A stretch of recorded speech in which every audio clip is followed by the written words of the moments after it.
In this video, I'm going to be teaching you why people sometimes don't make it to their promised land, or sometimes don't make it to God's promises on time. Now, we're going to be looking at some examples from the scriptures. But before I do this, I want you to hit the notification button, subscribe to this video, like and share. When you do so, you are helping us to reach out to more people. Now, one of the two things which cause people to either sometimes experience delay in their entrance into God's promises for them, or into their promised land, is either when you see people experiencing delay in entering into God's promise for them, is one, either they have missed out on God's timing for them, and then number two is either they have lost sight on the main thing. Remember, it's either one, you have lost sight on God's timing for you, or two, either you have lose sight on the main thing that you should be focusing on. In the book of Luke chapter 19 verse 41, the Bible talks about Jesus Christ coming into the Jerusalem. The Bible said when he came near into the city, he looked upon the city and wept. And in verse 44 you will find out that the reason why he wept is because they knew not their time of visitation. And then he began to explain the calamity that will befall them as a repercussion of not knowing their time of visitation, as a repercussion of missing their time of visitation. So sometimes people experience delay in their entrance into God's promises in their life because of not being spiritually alert enough, because of not being spiritually focused enough to know what the Spirit of God is leading them into at a particular time, and to know whom the Spirit of God is sending into their life at a particular time and take a good advantage of it. This causes sometimes delay in entering into God's promises. Now, number two is sometimes they have lost sight. Is either sometimes you've lost sight on the main thing which you should be focusing on.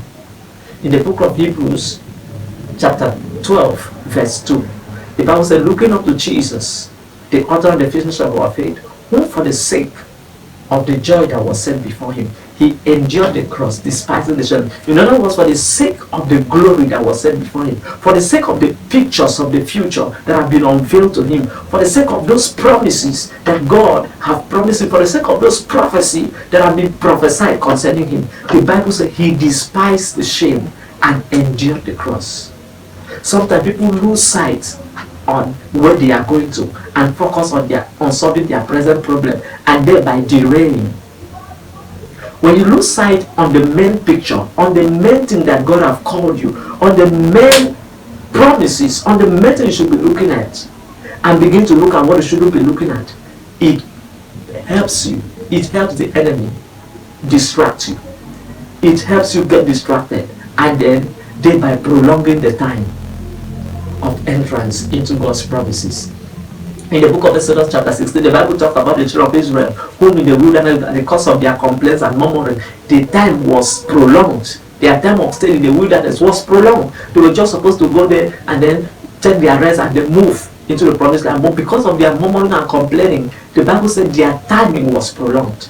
And in that Exodus chapter 16 verse 3, the Bible told us how they gathered themselves and came to Moses and Aaron and began to say it would have been better God had left them to die in Egypt in the hand of Pharaoh than to bring them down here into the wilderness and then kill them of hunger. So they lose sight on the promises, the land that flew with milk and honey. They lose sight on that, the promises, and on the picture of that land, on where they were going to, and began to focus on their present predicament. The Bible said all of them that complained, all of them that made those statements, they all fell in the wilderness. All their carcasses fell in the wilderness. And their journey into the promised land was prolonged for these 40 years. Not because of anything, but because of their complaints, they were not prepared. To well explain this, God opened my eyes some night ago in a trance, and then he brought me to a place. One of the things he showed me, because of that, one of the things he showed me is he took me to a broad road, and then I began to see lines on the road. And when I asked the Holy Spirit, what does this mean? He told me these are energies that people release in their thirst of time. So this energy goes in there to either transform things for good, or keep things the way they are, or worsen the situation. So the Lord told me that this line represents the energy they release, and that this energy goes into their situation in the realm of the spirit and either turn it around for their good or keeps it going in that particular direction. So the energies you release matters a lot when you are in your test of time. It determines where you are joining into. It determines either you will come out of that problem or you will stay there for long enough. So your words are so powerful. Your words determine the experiences. Your words goes into the realm of the spirit, and then they transform themselves into experiences, and then they become your life experiences. The life that you're going to face. God bless you. I'll see you again.